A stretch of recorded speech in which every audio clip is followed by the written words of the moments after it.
Les Tunisiens ont commencé à voter ce dimanche matin pour choisir leur président entre Nabil Karoui, un homme d'affaires aux prises avec la justice, et Kaïs Saïed, un universitaire spécialiste du droit.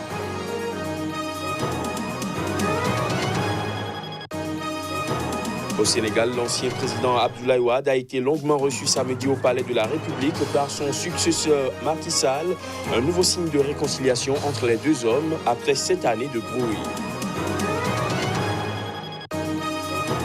Et puis au Bénin, le dialogue politique voulu par le président Patrice Talon s'est achevé samedi sans aucune décision majeure pour sortir le pays de la crise qui divise pouvoir et opposition depuis les législatives d'avril dernier. Voilà pour les titres, nous sommes le dimanche 13 octobre de l'an 2019. Bienvenue à tous. Les Tunisiens ont commencé à voter ce dimanche matin pour choisir leur président entre Nabil Karoui, un homme d'affaires aux prises avec la justice, et Kaïs Saïed, un universitaire spécialiste du droit. Le vote intervient au terme d'une campagne électorale mouvementée pour cette jeune démocratie. 7 millions d'électeurs sont invités à se rendre aux urnes entre 7h et 17h GMT pour la troisième fois en un mois après un premier tour de la présidentielle anticipée qui a écarté tous les dirigeants sortants et des législatives qui ont accouché d'un parlement morcelé.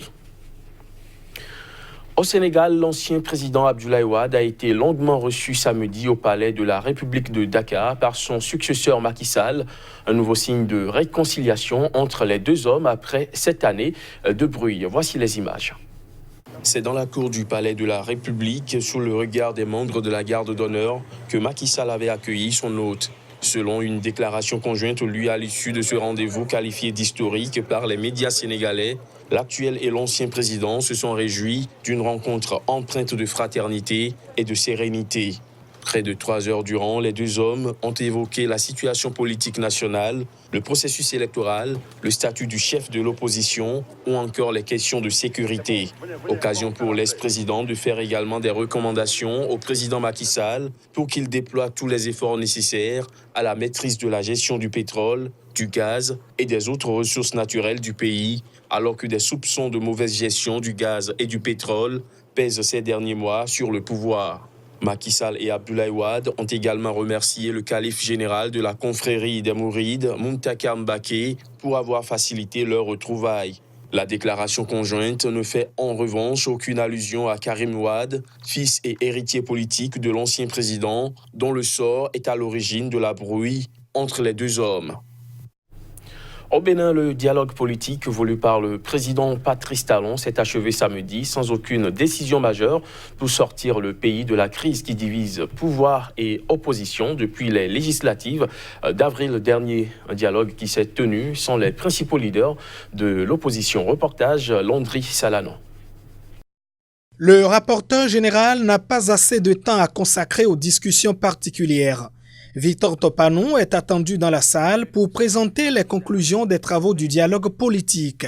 Après 3 jours d'assises, les délégués des partis conviés sont tombés d'accord sur certains points. Le consensus est fait sur la nécessité de favoriser la participation de tous les partis politiques à la compétition électorale. Il s'agira désormais pour le ministère de l'Intérieur de jouer un rôle purement administratif. Mais sur les mesures d'apaisement du pays, pas de consensus. Certaines formations politiques ont cependant souhaité la libération des prisonniers politiques. Ils auraient souhaité, de votre part, une libération de certains prisonniers, en particulier ceux qui auraient été impliqués dans la crise électorale. Quatrièmement, il suggère, si vous en aviez la volonté, l'abandon des arrestations et des poursuites à caractère politique. En recevant le rapport général, Patrice Talon, initiateur de ce dialogue, s'est engagé à double titre sur la suite à donner aux résolutions formulées. Les propositions d'amélioration aux tests que vient de nous formuler le rapport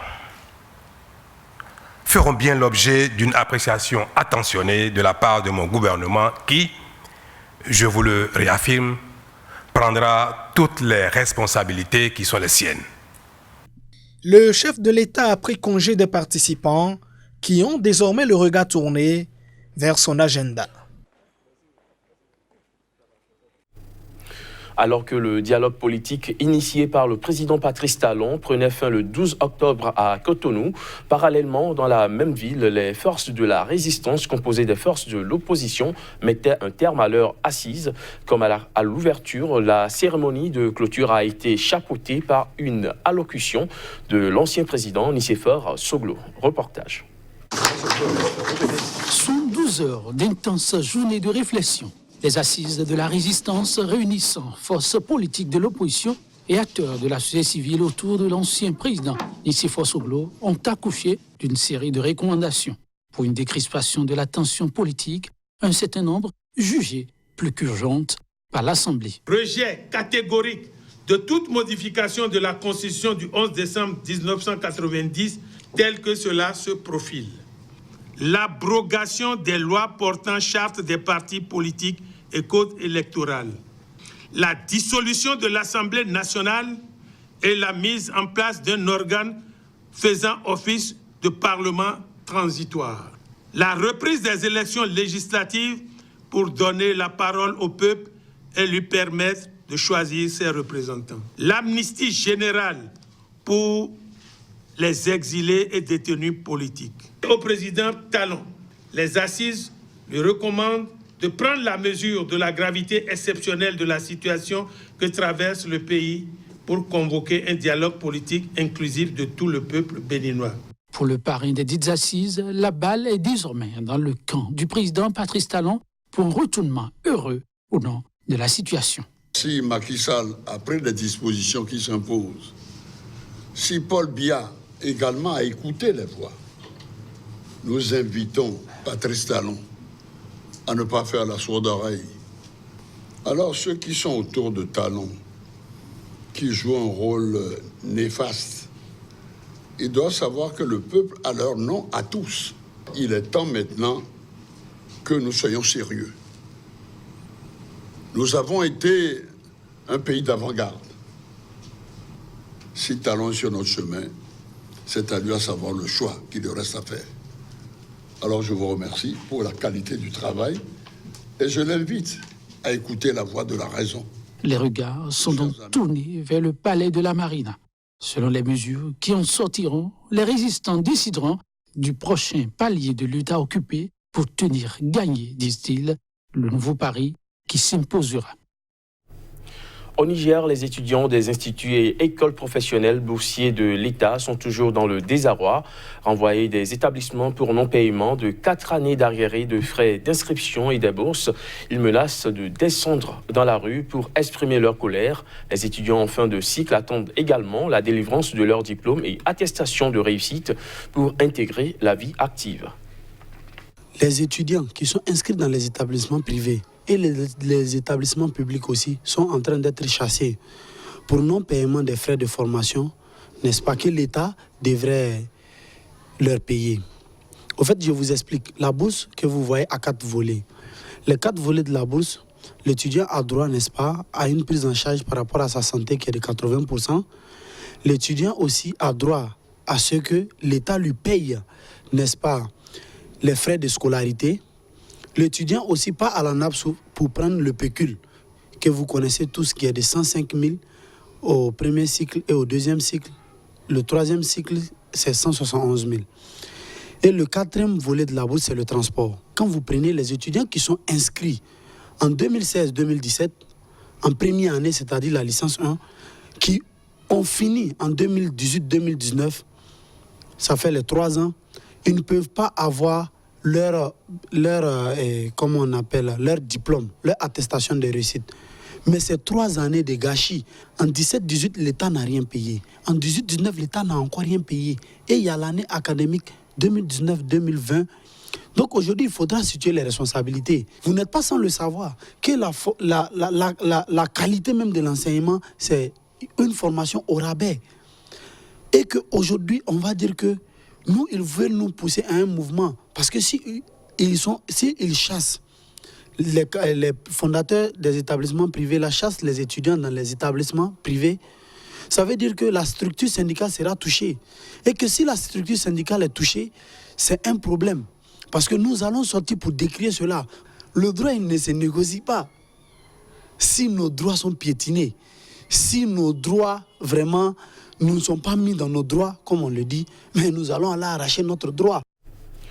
En Afrique du Sud, des dizaines de personnes ont pris part à une manifestation d'Extinction Rébellion à Pretoria.